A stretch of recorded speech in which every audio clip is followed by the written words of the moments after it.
আসসালামু আলাইকুম। সম্মানিত সুধীমণ্ডলী, আমরা সূরা লুকমানের 12তম রুকু থেকে আমরা আলোচনা শুরু করব ইনশাআল্লাহ। আউযু বিল্লাহি মিনাশ শাইতানির রাজীম। বিসমিল্লাহির রহমানির রহিম।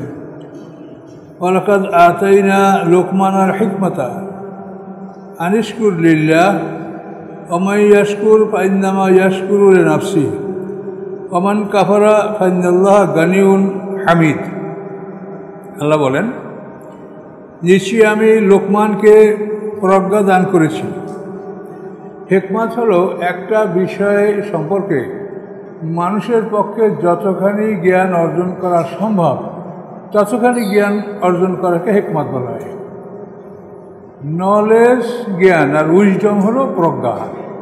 নলেজ হলো একটা বিষয় সম্বন্ধে সাধারণভাবে আপনি জানেন, আর প্রজ্ঞা হচ্ছে যে ওই বিষয় সম্পর্কে মানুষের পক্ষে যতখানি জানা সম্ভব ততখানি যে জানে সে হলো হিকমতওয়ালা, উইজডমওয়ালা।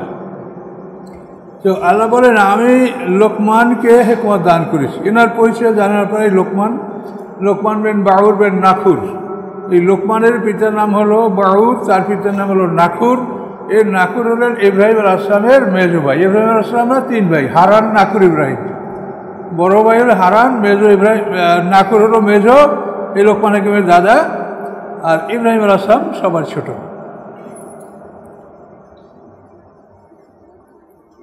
আল্লাহ বলেন, আমি লোকমানকে প্রজ্ঞা দান করেছি। এর প্রত্যেকটা বিষয়ের চূড়ান্ত জ্ঞান আমি তাকে দান করেছি এবং তাকে বলেছি, আনিশকুর লিল্লাহ, তুমি আল্লাহর উদ্দেশ্যে কৃতজ্ঞতা জ্ঞাপন করো, শুকর আদায় করো।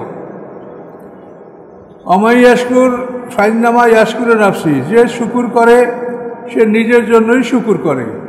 আল্লাহ শুকুর করতে বলেছেন, তাতে আপনারা এটা না বোঝেন যে এটা বোধহয় আল্লাহর কোনো উপকার হয় বা আল্লাহর কোনো উপকারের জন্য আমরা শুকুর করছি। আল্লাহ বলছেন, না, শুকুর যদি করো তো তোমারই জন্য, এটা তুমি এর প্রতিফল পাবে, না করলে আমার কোনো আপত্তি নেই। আল্লাহ বলেন, অমাই ইয়াশকুর, যে শুকুর আদায় করে অর্থাৎ কৃতজ্ঞতা জ্ঞাপন করে সে তার নিজের জন্যই করে।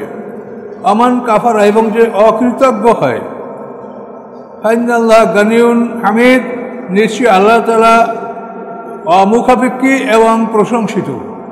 মানে শুকুর না করলে আল্লাহর কোনো ক্ষতি নেই। তিনি জ্ঞানী, জ্ঞানী মানে অমুখাপেক্ষী, তিনি কারো মুখাপেক্ষী নন। তিনি যে গুণের অধিকারী, অনধিকাল থেকে অনন্তকাল পর্যন্ত তিনি সেই গুণের অধিকারী, কাজে তিনি বান্দার শুকুরের মুখাপেক্ষী নন। ইয ক্বালা লুকমান লিবনিহি ওয়া হুয়া ইয়াইযুহু, স্মরণ করো যখন লোকমান তার ছেলেকে বলছিলেন, এমত অবস্থায় যে তিনি তাকে নসিহত করছিলেন, মানে নসিহত উপলক্ষে তিনি বলছিলেন, ইয়া বুনাইয়া, হে বৎস, শরীক করো না। ইন্না শিরকা লাযুলমুন আযীম, নিশ্চয়ই শিরক হচ্ছে সবচেয়ে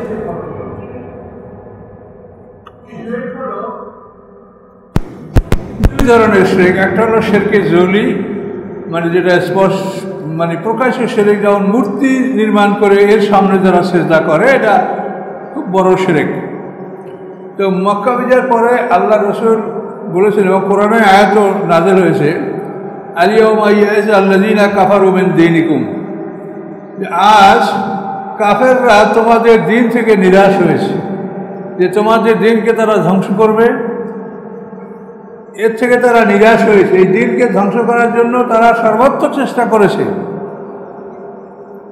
কিন্তু তারা ব্যর্থ হয়েছে। হিজরতের ৮ম বছরে মুসলমানরা আল্লাহ রসুলের নেতৃত্বে মক্কা বিজয় করেছেন। তখন এই আয়াত নাযিল হয়েছে। আল্লাহ বলেন, আল-ইয়াওমা ইয়াইসা আল্লাযীনা কাফারু মিন দীনিকুম, আজকের দিনে কাফেররা তোমাদের দিন থেকে নিরাশ হয়েছে, তোমাদের দিন ধ্বংস করতে পারবে না, তাদের দিন প্রতিষ্ঠিত করতে পারবে না। আল্লাহ রসুল এই আয়াতের ব্যাখ্যায় বলেছেন যে তোমরা আর কোনো দিন বড় শিরকের দিকে ফিরে যাবে না, এটা সত্য, কিন্তু ছোটোখাটো শিরক কিন্তু তোমরা করবে। এটা হলো মারাত্মক। শিরক তো কোনোটাই ছোট না, আল্লাহ জানেন। শিরক তো এটা মহা ঘোষণা আল্লাহর, যে শিরক করলে আল্লাহ তাই ক্ষমা করবেন না। এই জন্য শিরকের ব্যাপারে আমাদেরকে যথেষ্ট সতর্ক হতে হবে। আর আমাদের শত্রুরা চাচ্ছে যেন আমরা কোনো হালে এই শিরকের মধ্যে ঢুকি। ইসলামের দুশ্মন যারা, তারা তো বসে নাই, কোটি কোটি বিলিয়ন ডলার ব্যয় করে তারা ইসলামের ক্ষতি করার চেষ্টা করছে। এই জন্য আমাদের সতর্ক থাকতে হবে। এখন লোকমান হাকিম তিনি তার ছেলেকে নসিহত করতে গিয়ে বললেন, লা তুশরিক বিল্লাহ, আল্লাহর সাথে অংশীদার সাব্যস্ত করো না। ইন্না শিরকা লাযুলমুন আযীম, শিরক হচ্ছে সবচেয়ে বড় জুলুম। সকল পাপগুলি জুলুম, কিন্তু শিরক হচ্ছে সবচেয়ে বড় জুলুম। শিরক শব্দটা হলো টু অ্যাসক্রাইব পার্টনার, অংশীদার সাব্যস্ত করা। এই অংশীদার সাব্যস্ত করাটা এতই একটা খারাপ জিনিস, আমি আপনাকে বুঝাই বলবেন। আপনি একজন জমিদার, আপনার অনেক জমি জমা আল্লাহ দিয়েছে। একটা দরিদ্র লোক এসে আপনাকে বললো যে ভাই আমাকে 2 কাঠা জমি আপনি আল্লাহর সাথে দান করেন, আমার থাকার জায়গা নাই। এইটা বললে আপনি হয়তো তাকে দিতেও পারেন, নাও দিতে পারেন, কিন্তু আপনি তাকে ধমক দিবেন না বা মন্দ বলবেন না যে বাবু তুমি বলছো আমার পক্ষে সম্ভব না, এটা বলে হয়তো আপনি বিদায় করবেন। কিন্তু যদি ওই লোকটা বলে যে আপনার জমির মধ্যে এই 2 কাঠা সম্পত্তি আমার, তখন আপনি কীরকম মনে করবেন? আপনার তো মাথায় রক্ত উঠে যাবে। আমার 3 পুরুষ থেকে আমি এই জমি ভোগ দখল করছি, আর তুমি বলো এর মধ্যে তোমার জমি আছে। আমি অনাদিকাল থেকে এটার মালিক। আল্লাহ যে সব কিছুর মালিক তো অনাদিকাল থেকে। এটা যদি তুমি মনে করো, অর্থাৎ এগুলো কি, সেটা কি দেখেন, আল্লাহ তাআলা একাই আইনদাতা। ওয়ালা ইউশরিকু ফি হুকমিহি আহাদা, তিনি তার আদেশের ক্ষেত্রে কাউকে অংশীদার সাব্যস্ত করেন না। এখন যদি আমরা মনে করি যে আল্লাহর আইন যেগুলো আসে আর বাকি আইনগুলো আমরা করে নিচ্ছি, বা আল্লাহর আইন আমরা এই কথা মানছি, বাকি আইনগুলো আমাদের মতো আমরা করে নিচ্ছি, তাহলে আপনি আইনের ক্ষেত্রে আল্লাহর সাথে আপনি অংশীদার সাব্যস্ত করলেন। এইভাবে আপনি আল্লাহর হুকুম, এই আল্লাহ একাই আদেশদাতা, তার সাথে আর কেউ আদেশদাতা নাই। কিন্তু আমাদের মধ্যে এমন জাল হাদিস ঢুকানো হয়েছে যে মেরাজে 5 ওয়াক্ত নামাজ পড়া এসেছিল, মুসা আলাইহিস সালামের অনুরোধে আল্লাহ তাআলা এটা কমাইয়া 5 ওয়াক্ত করছেন। তাহলে এখানে আল্লাহর আদেশের সাথে মুসা আলাইহিস সালাম শরীক হলো কিনা, যে উনার কারণে আজকে আমরা 5 ওয়াক্ত নামাজ, নাহলে আমাদের নামাজ ছিল 50 ওয়াক্ত। এটা কি? এটা শিরকি আকীদা। ওহুয়া ইউহয়ী ওয়া ইউমীত, এটা বহুবার কোরআনে আল্লাহ বলছেন, তিনি জীবন দান করেন, তিনি মৃত্যু দান করেন। এখন আমরা যদি মনে করি যে মন কান রেখেও জীবন দিতে পারে, মরণ দিতে পারে, তো এটা শিরক হবে। এগুলি আমরাও চিন্তা করি নাই। আমরা জন্মগতভাবেই এই জ্ঞান আমাদের ছিল না। আমরাই, আপনারা আম ওলামা যেরকম বলেন, আমরাও ওগুলো বলে আসছি, কত ওয়াজ আমরাও করছি এরকম, কিন্তু গবেষণা করলে দেখা গেছে যে এগুলোর মধ্যে শিরক আছে। রাসূলের সিনা সাকের হাদিস, জিবরিল আমিন আল্লাহ রসুলকে শোয়াইয়া তার বুক ছিঁড়ে দিল বাইর করলেন। বাইর করার পরে তার থেকে একটা জিনিস পৃথক করে বললেন, এটা ছিল তোমার মধ্যে শয়তানের অংশ। এই সিনা সাকের আওয়াজ আমরা কত করেছি, কিন্তু পরীক্ষা করলে এটা এমন একটা বিষয় যেটা শিরক হয়ে যাচ্ছে। সেটা কি? যে মানুষের মধ্যে শয়তানের কোনো অংশ আছে, এইটা বিশ্বাস করা শিরক।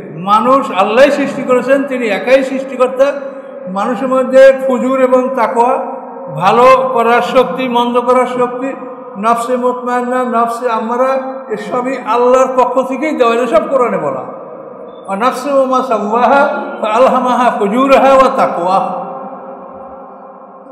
জীবনের কসম, প্রাণের কসম, মানুষের কসম, এবং যে মানুষকে যতভাবে সৃষ্টি করেছেন, সৃষ্টি কি করেছেন, ফাআলহামাহা ফুজুরাহা ওয়া তাকওয়াহা, তার মধ্যে ফুজুর এবং তাকওয়া, অর্থাৎ অন্যায় করার একটা শক্তি, আর তাকওয়া ভালো কাজ করার, 2টা শক্তি এখানে আল্লাহর পক্ষ থেকে বপন করে দেওয়া আছে।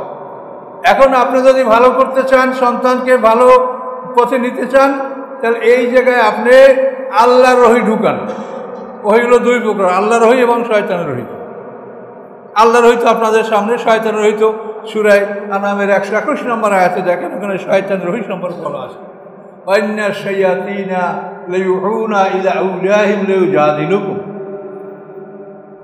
শয়তানরা শয়তানের বন্ধুদের কাছে ওহি পাঠায় যাতে শয়তানের বন্ধুরা তোমাদেরকে হারাতে পারে, তর্কে জেদাল করতে পারে, তোমাদের সাথে তর্ক বিতর্কে লিপ্ত হতে পারে।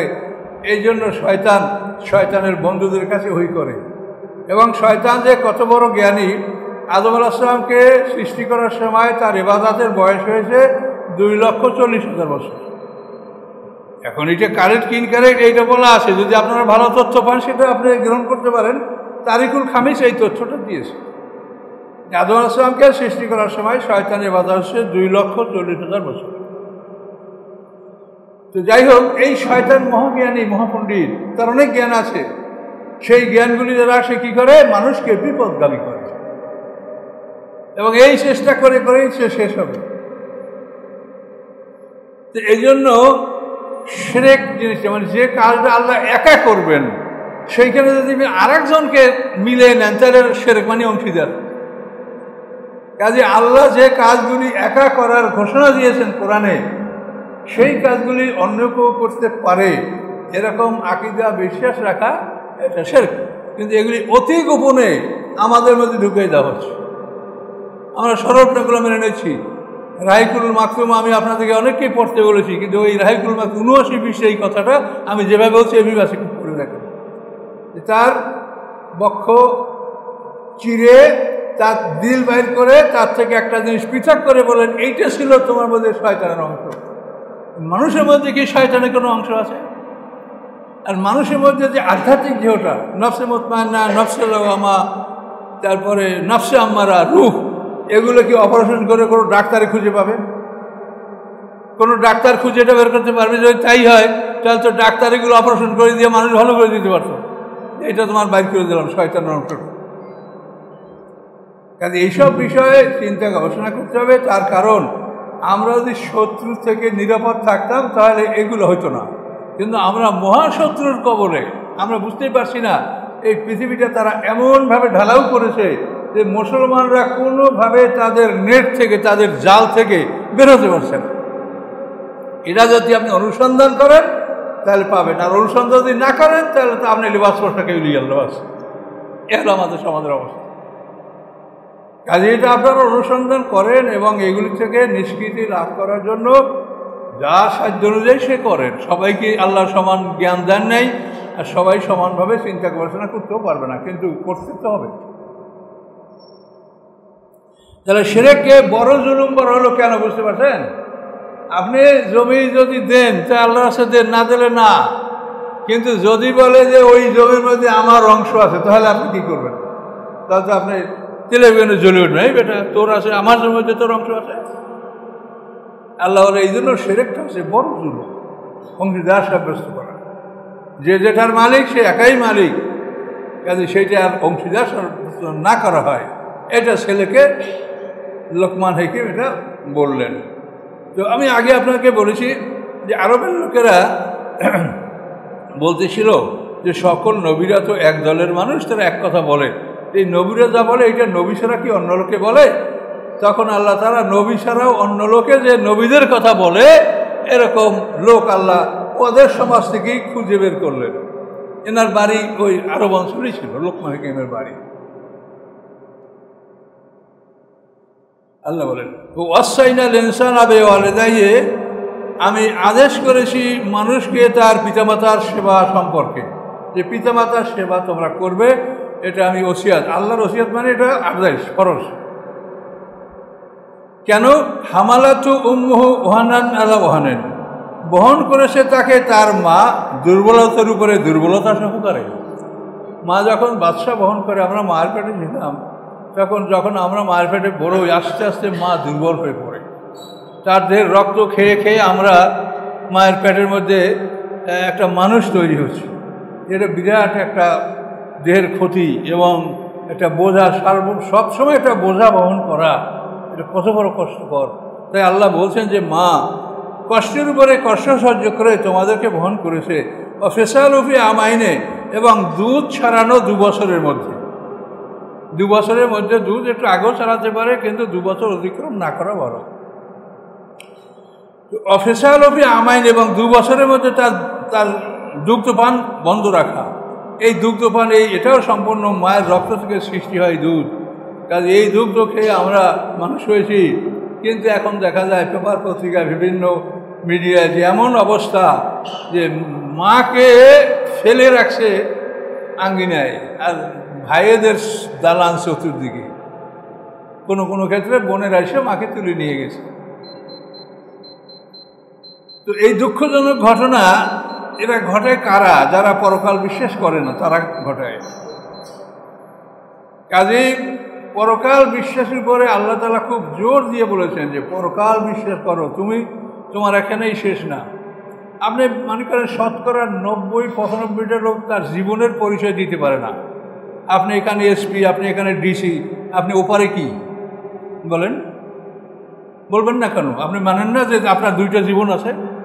তা আপনি এখানে এসপি, ডিসি, আমি মাওলানা, আপনি ইমাম, আপনি হুজুর, আমরা ওপারে কি? এটার গ্যারান্টি কি আছে? এইটা চিন্তা করতে হবে যে আমরা এখানে তো এই ওপারে কি, যেখানে আমরা হাজার হাজার কোটি বছর বেঁচে থাকবো, এখানে তো আমরা সামান্য সময়ের মধ্যে আমাদের এখান থেকে বিদায় হতে হবে। এটা তো পরীক্ষার হল, আমাদেরকে পরীক্ষার জন্য ঢুকানো হয়েছে। পরীক্ষার রেজাল্ট আমাদেরকে আল্লাহ বিচারের দিনে 50,000 বছরের সময় একদিনে আমাদের আল্লাহ তাআলা রেজাল্ট দেবেন, এবং সেইখানে আমরা পাস ফেল 2টা দল, পাস যারা করবে জান্নাত, ফেল যারা করবে তারা জাহান্নাম। এই 2 দলে আমরা সেদিন মানুষ বিভক্ত হয়ে যাব। মরার পর আমরা 2টি জায়গায় স্থান নেব, ইল্লিন এবং সিজিনে। মানুষ 2 দল, আল্লাহ কিন্তু বহু দল, এটা আল্লাহ স্বীকৃতি দেন নেই। আল্লাহ পরিষ্কার করে বলেছেন হুয়াল্লাযী খালাকাকুম, তিনি সেই আল্লাহ যিনি তোমাদেরকে সৃষ্টি করেছেন। ফামিনকুম কাফের আমিনকুম মুমিন, তোমাদের বড় দলটা কাফের, দ্বিতীয় দলটা ছোট দলটা মুমিন। এটা কোরআন স্পষ্ট বলা। কাজে আপনি কোনো মানুষকে তুচ্ছ করতে পারেন না, ঘৃণা করতে পারেন না।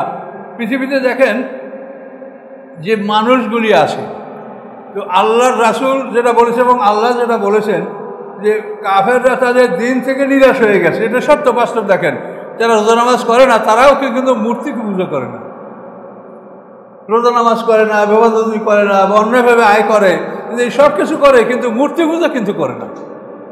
তাহলে এটা আল্লাহ বলেছেন যে ওরা নিরাশ হয়ে গেছে, তোমাদের ধর্মে ওদেরকে আর ফিরে নিতে পারে না, কিন্তু তোমরা এই ছোটোখাটো সেরেকে লিপ্ত হবে, তোমরা পাপে লিপ্ত হবে, এই জন্য তোমাদের শাস্তি রয়েছে। কাজেই আল্লাহ বলেন আমার বিধান দেখো, পরকাল বিশ্বাস করো, তাহলে তোমার সব কিছু তোমার অন্তর থেকে এটা দূর হয়ে যাবে যে আমার এইগুলা করা ঠিক না, সামনে আমার জীবন আছে।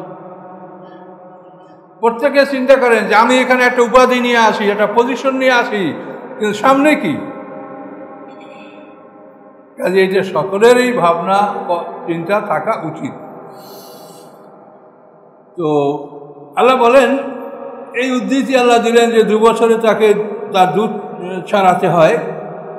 তো আনিশকুরলি, আল্লাহ বলেন তোমরা আমার কৃতজ্ঞতা জ্ঞাপন করো, ওয়ালে দায়িকা, এবং তোমার পিতামাতার প্রতি কৃতজ্ঞতা জ্ঞাপন করো। দেখেন একই সঙ্গে আল্লাহ বললেন আল্লাহর প্রতি কৃতজ্ঞতা পালন করো, কৃতজ্ঞতা জ্ঞাপন করো, এবং তোমার পিতামাতার প্রতি তোমরা কৃতজ্ঞতা জ্ঞাপন করো। ইলাইয়াল মাসির, আমারই নিকট তোমাদের প্রত্যাবর্তন। এখানে আল্লাহ তাআলা পিতামাতার মর্যাদাটা কীভাবে দিলেন দেখেন, যে আমার শুকুর করো, পিতামাতার শুকুর করো। এই পিতামাতার সাথে আমরা কি আচরণটা করছি এ ব্যাপারে আপনারা সতর্ক হন। আত্মীয় স্বজন যারা আছে সবাইকে সতর্ক করুন, এ ব্যাপারে ত্রুটি না। আমাদের কম বেশি এটা ত্রুটি হচ্ছে, কম বেশি ত্রুটি হচ্ছে। যতখানি আমাদের তাদের ব্যাপারে মানে বিনয়ী বা নম্রতা বা তাদের সাথে সদ্ব্যবহার, এটা আমরা কিন্তু পুরোপুরি করতে পারছি না। এটা আপনারা যথাসাধ্য চিন্তা করেন, চেষ্টা করেন, এটা আল্লাহর হুকুম।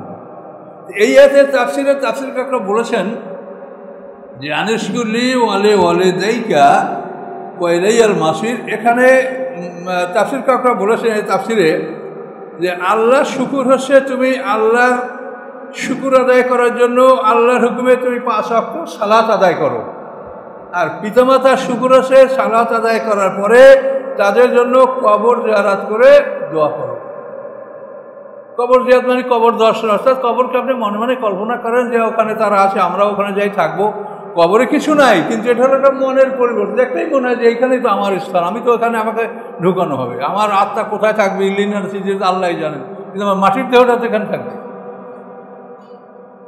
এই জন্য এই আয়াতে তাফসিরে বলা আছে যে 5 ওয়াক্ত নামাজ হলো আল্লাহর শুকুর, আর 5 ওয়াক্ত নামাজের পরে পিতামাতার জন্য জিয়ারাত করা, ফাতিহা, একবার ফাতিহা, 3 বার ইখলাস, 5-7 বার দুরূদ শরীফ, আপনার পক্ষে যেটা সম্ভব আপনি এটা দ্বিগুণ করতে পারেন, 3 গুণ করতে পারেন। আপনি যত বাড়াবেন তত সব বেশি হবে, এটার কোনো সীমানা নাই। তো সর্বশেষ আমরা বলি যে অন্তত 3 বার ইখলাস পড়েন, তার কারণ হাদিসে আসে যে ইখলাস সূরা 3 বার পড়লে পুরো খতম করায় যে সব হয় সেই পরিমাণ সব আল্লাহ তাআলা তাকে দিয়ে থাকেন বা দিতে পারেন। এইভাবে ভালো ভালো সূরা ইজাজুল জেলা, এই সূরা সম্পর্কে বলা আছে 2 বার পাঠ করলে 1 খতম কোরআনের সব আল্লাহ দান করতে পারেন। কোরআনের সব তো আলাদাই আছে, কিন্তু ওইটার সব আপনি পাইতে পারেন। এরকম এভাবে এই বিষয়টা আপনাদেরকে আমি ভালো করে বলছি যে আপনারা কখনোই কবর জিয়ারত না করে, মৃত ব্যক্তিদের জন্য দোয়া না করে মসজিদ থেকে বের হন, আপনার বাইর হলে এই দোয়াটা আর করতে পারবেন না। আপনারা মানুষ, আমিও মানুষ। আমি মনে করি যে কবর জিয়ারতটা হাঁটতে হাঁটতে করে নেব, কিন্তু হয় না। যখনই বাইর হই তখন হয়তো কোনো বন্ধুবান্ধবদের চক্ষু পড়ে, অথবা আল্লাহর কোনো সৃষ্টির দিকে চক্ষু পড়ে, এই বিভিন্ন প্রাকৃতিক দৃশ্যে এই কবর জিয়ারত হারিয়ে যায়। এবং শয়তান তো আসেই লাগা যে উনি আমাদেরকে ভুলাই দিবে। এই জন্য আপনারা এইটা মসজিদে থাকাকালীন অবস্থায় এই কাজটা করবেন।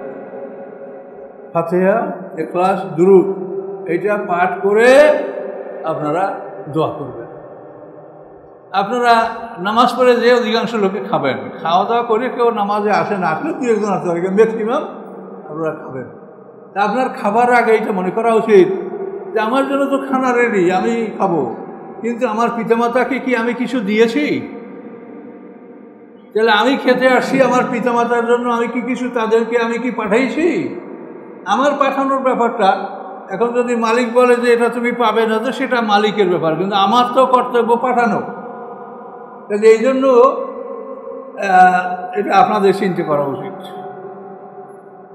এটা মানে আমি বললে কথাটা খারাপ লাগবে, আবার ভালোও লাগতে পারে। সেটা হলো আমি অনেকদিন ক্ষুধার তাড়নায় নামাজ পড়ার পরেই মসজিদের দরজা খুলে এখন চলে যাব, কিন্তু ওই দরজার সামনে কবরস্থান দেখা যাচ্ছে, তখনই মনটা ধাক্কা দেয় যে এইখানে তো আমার বাপ মা, দাদা, মুরব্বী, তাদের খাওয়ার ব্যবস্থা না করে আমরা খেতে যাচ্ছি, এটা কি ঠিক হবে? মন কীভাবে বুঝান? এই জন্য সাধারণত কবরস্থান এটা মানুষের বাড়ির সামনে থাকে, পারিবারিক কবরস্থানগুলি বাড়ির সামনে থাকে, যে আপনি যখন যাবেন কোথাও তখন দেখে যান যে এই কবর, আবার যখন ফিরবেন তখন আপনি দেখেন যে এই কবর, এখানেই তো আমাদের অন্তিম শয্যা। কাজে এই জন্য পিতামাতার জন্য দোয়া করবেন, অন্যান্য আত্মীয়স্বজন দোয়া করবেন। এই দোয়ার অর্থ এই না যে সব তারা পেয়ে গেল, তারা পাবে, আর আপনি যে পড়েছেন এটা আপনার ফেরেশতা আপনার আমলনামায় লিখেছে, আপনারটা নিয়ে যায় নাই। আপনার পড়া এটা কিরামান কাতিবিনে লিখেছে, এটা আপনারই আছে, কিন্তু আপনি যে নিয়ত করলেন এই নিয়তের জন্য এটাও কিরামান কাতিবিন ফেরেশতা আল্লাহর কাছে পৌঁছাবে। পৌঁছানোর পরে আল্লাহ তাআলা দেখবেন যে এই লোকটা এই সব পাওয়ার যোগ্য কিনা। যদি যোগ্য হয় তাহলে আল্লাহ তাআলা ব্যবস্থা করবেন তার আমলনামায় এটা পৌঁছে দেওয়ার জন্য। কাজে এইভাবে যারা চলে গেছে তাদের আমলনামাটা যদি নেক আমল কম থাকে, সন্তানদের নেক দেওয়ার ফলে তাদের আমলনামাটা কিন্তু নেক আমলে ভরে যেতে পারে। হয়তো আমার মা, আমার আব্বা পুরো আমল করতে পারেন নাই, কিছু কমতি নিয়ে গেছেন, আমরা যদি নিয়মিত তাদের জন্য দোয়া করতে থাকি, এবং এটা তো আল্লাহ কোরআনে শিখিয়েও দিয়েছেন, রব্বের হামহুমা কামা রব্বায়ানি সগীরা। সেখানেও দেখেন রব শব্দটা ব্যবহার করে, আল্লাহর নাম রব, আর পিতামাতাকে আল্লাহ বলেছেন রব, পালনেওয়ালা। কাজে এই জন্য এই বিষয়টা খুবই গুরুত্বপূর্ণ। আপনারা কখনোই এটা অবহেলা করবেন না, দোয়া না করে মসজিদ থেকে বের হবেন না। এরপরেও আপনি হাঁটা চলা করছেন, নিরিবিলি আসেন, আপনার কোনো কাজ নাই, তখন আপনি তাদের জন্য দোয়া করেন, ফাতিহা, ইখলাস, দুরূদ শরীফ পড়ে আপনি দোয়া করেন। আপনি এটা সারাদিন যে কোনো সময় আপনি এটা করতে পারেন। কাজেই এইটা আমি যদি করি তাহলে আমাদের পিতামাতার আমলে ঘাটতি থাকলে পূর্ণ হবে, আর যদি ঘাটতি না থাকে তাদের জান্নাতের দরজা বলন্দ হবে। কাজে এটা আপনারা করবেন ইনশাআল্লাহ। এখন আল্লাহ বলেন ওয়াইন জাহাদাকা আলা আন তুশরিকা বি মা লাইসা লাকা বি ইলম ফালা তুতি'হুমা ওয়া সাহিবহুমা ফিদ দুনিয়া মারুফা। যদি তারা উভয় চেষ্টা করে এমন কিছু যে তুমি আমার সাথে শিরক করো, তোমার পিতামাতা তোমাকে বলছে যে তুমি আমার সাথে শিরক করো, এভাবে যদি তোমার পিতামাতা তোমার জন্য চেষ্টা করে, তোমাকে কম্পেল করে, তো এমন বিষয় লাইসা কাবিল, যে বিষয়ে তোমার কোনো জ্ঞান নাই, এমন বিষয়ে তোমাকে পিতামাতা ডাকছে এবং করতে বলছে। আল্লাহ বলেন ফালা তুতি'হুমা, এমন অবস্থায় তুমি তাদের আনুগত্য করবে। আল্লাহর সাথে শিরকের জন্য যদি আহ্বান করে, তোমার কাছে কোনো প্রমাণ নাই যে এই কাজ করা যাবে, এই ধরনের কোনো কাজে ডাকলে তুমি তাদের আনুগত্য করবে না। কিন্তু সাহিবহুমা ফিদ দুনিয়া মারুফা, দুনিয়ার জীবনে তাদের সাথে তুমি সদ্ব্যবহার করবে এবং উত্তম জীবন যাপন করবে। তা যদি মুশরিকও হয় তাহলে দুনিয়ার জীবনে তাদের সাথে মারুফা মানে ন্যায়সঙ্গতভাবে সুন্দরভাবে জীবন যাপন করবে। খাওয়া পরা, পোশাক, বাসস্থান, চিকিৎসা, তুমি এটা সব কিছু করবে। যদি তোমার পিতামাতা মুশরিকও হয় তবুও তুমি এটা করবে। দেখেন আল্লাহর বিধানে কীভাবে সুন্দর করে সব কথা বলা। এখন আপনাদের কোনো সন্দেহ আছে? সব কিছু বুঝে নিলেন। কিন্তু ওয়াত্তাবে সাবিলা মান আনাবা ইলাইয়া, তুমি অনুসরণ করবে রাস্তা ওই সমস্ত লোকদের যারা আমার প্রতি রুজু হয়েছে, আল্লাহ অভিমুখী যারা হয়েছে, তুমি তাদের পথে চলবে। কিন্তু পিতামাতার সাথে তুমি ভালো ব্যবহার করবে, সদাচরণ করবে। সুম্মা ইলাইয়া মারজিউকুম, অথবা তোমাদের প্রত্যাবর্তন আমারই নিকটে, আমার কাছেই তোমরা সবাই ফিরে আসবে। উনাব্বিউকুম বিমা কুনতুম তা'মালুন, আমি খবর দিব তোমাদেরকে যা কিছু তোমরা দুনিয়াতে করতেছিলে, আমি সকল বিষয় তোমাদেরকে খবর দিব। এগুলি সব আমি ফেরেশতা দ্বারা লিখিয়ে নিয়েছি, রেকর্ড আমার কাছে আছে, সব কিছু আমি জানাবো।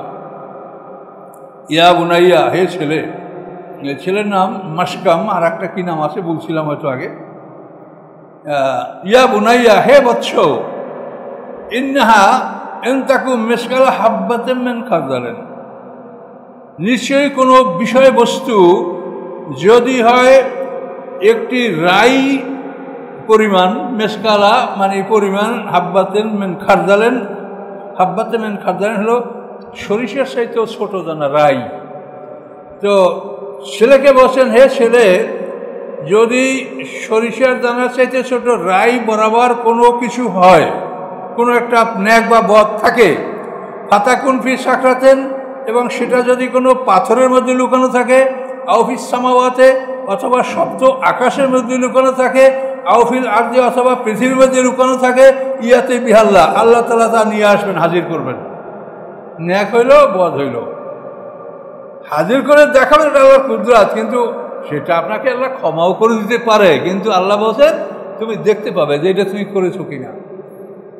কিন্তু আল্লাহ কোরআনে ঘোষণা দিয়েছেন যে বড় বড় অপরাধগুলি না করলে ছোট গুনাহ আমি মাফ করবো। সূরা নিসার মধ্যে আছে, ইনতাজতানিবু কাবায়রা মা তুনহানা আনহু নুকাফির আনকুম সাইয়্যাতিকুম ওয়া নুদখিলুকুম মুদখালান কারীমা।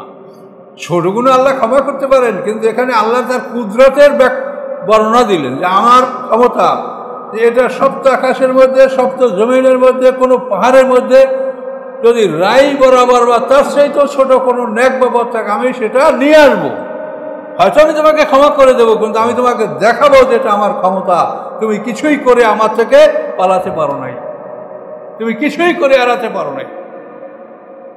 তুমি রাতে নিজের আঙ্গুল দ্বারা মানে টিপ দিয়ে তুমি জাল টাকা তুলছো, তুমি জাল দলিল করছো, তুমি মনে করছো কেউ জানে না। আল্লাহ বলেন আমি এরকম সব কিছু জানি, কাজেই তোমরা সাবধান হও, অন্যায় করো না। ইন্নাল্লাহ লাতীফুন কাবীর, নিশ্চয়ই আল্লাহ তাআলা সূক্ষ্মদর্শী এবং সব কিছু সম্পর্কে অবহিত, তিনি সব জানেন। ইয়া বুনাইয়া, হে ছেলে, আকিমিস সালাতা, তুমি সালাত প্রতিষ্ঠা করো, ও আমর বিল মারুফ, ভালো কাজে মানুষকে আদেশ দান করো, ওয়ানহা আনিল মুনকার, খারাপ কাজ থেকে মানুষকে নিষেধ করো, ওয়াসবির আলা মা আসাবাক, এবং ধৈর্য ধারণ করো উহার উপরে যা তোমার উপরে পতিত হয়।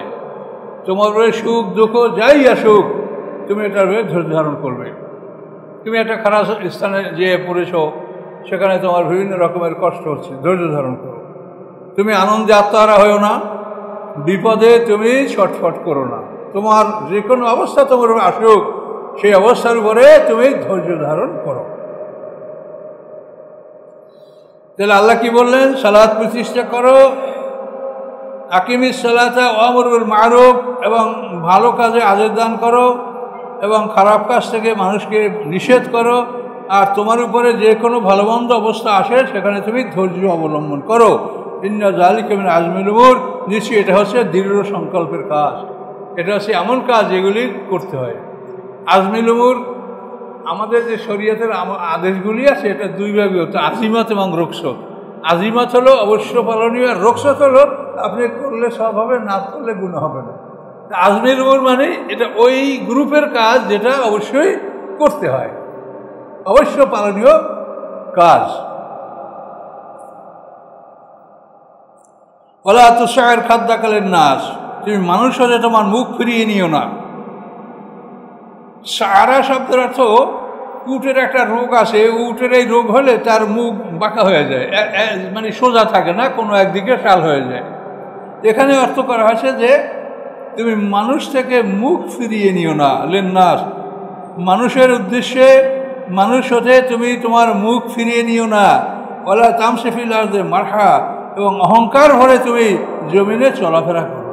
তুমি নম্র ভদ্র হয়ে ধীরে ধীরে সুস্থে চলাফেরা করো। ইন্নাল্লাহ লা ইউহিব্বু কুল্লা মুখতালিন ফাখুর, নিশ্চয়ই আল্লাহ তাআলা ভালোবাসেন না সকল দাম্ভিক অহংকারকারীকে, আল্লাহ ভালোবাসেন না।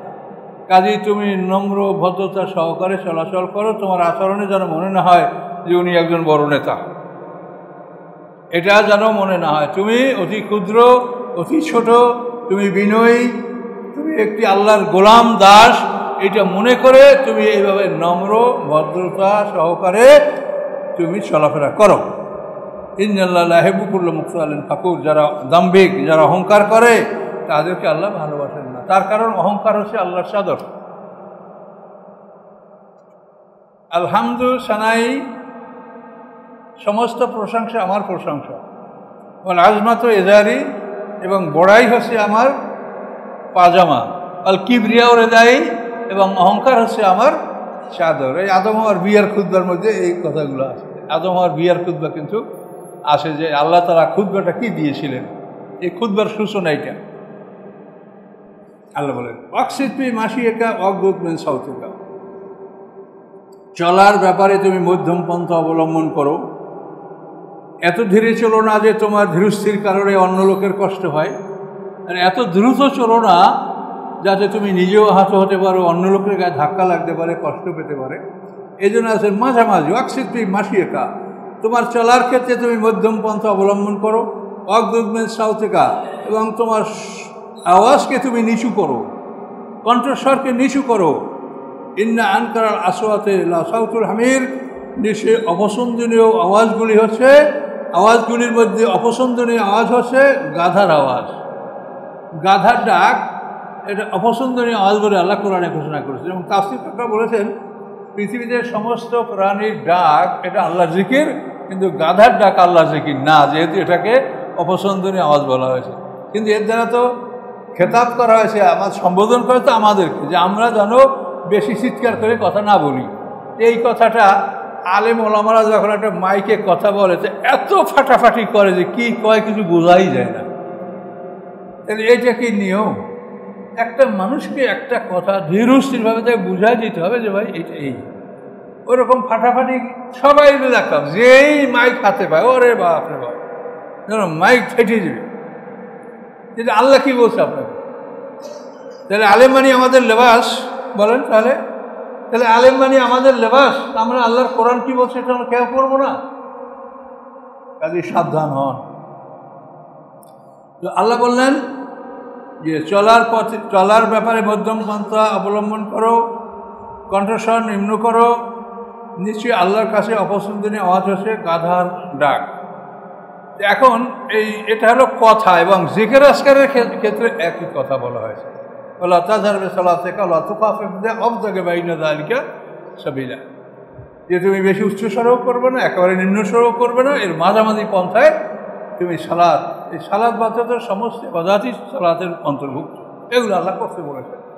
কিন্তু আমরা দেখেন একদল এমন আছে যে তার যদি মাহফিলের মাগরিবের জিকিরের অনুষ্ঠান শুরু হয় 2-1 কিলোমিটার দূর থেকে আপনি আওয়াজ শুনতে পাবেন যে ওইখানে হুজুরের মাহফিল হইতেছে, এবং দুনিয়ার মানুষ এদের পিছনে শব্দ,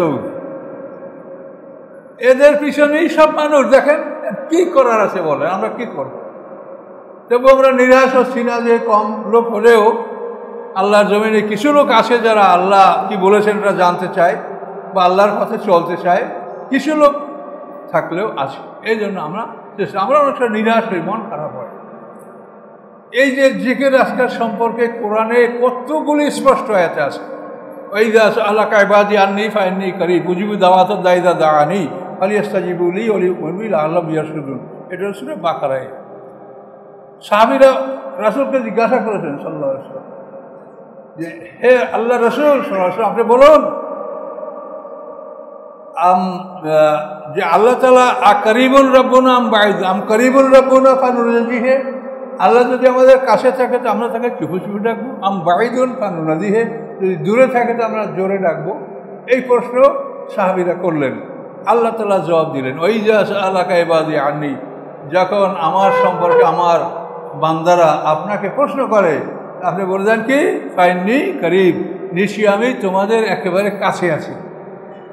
উজিবে দাওয়াত দা, যখন তারা ডাকে তখন আমরা, আল্লাহ বলেন আমি তার ডাকে সাড়া দেই, কিন্তু সেও যেন বান্দাও যেন আমার ডাকে সাড়া দেয়। এই কথাগুলো স্পষ্ট বলার পরেও যদি আমরা হাই হুল্লোড় চিৎকার করি তাহলে আমরা মানে লেবাসের মুসলমান, কোরআনের সাথে কোনো সম্পর্ক আমাদের নেই।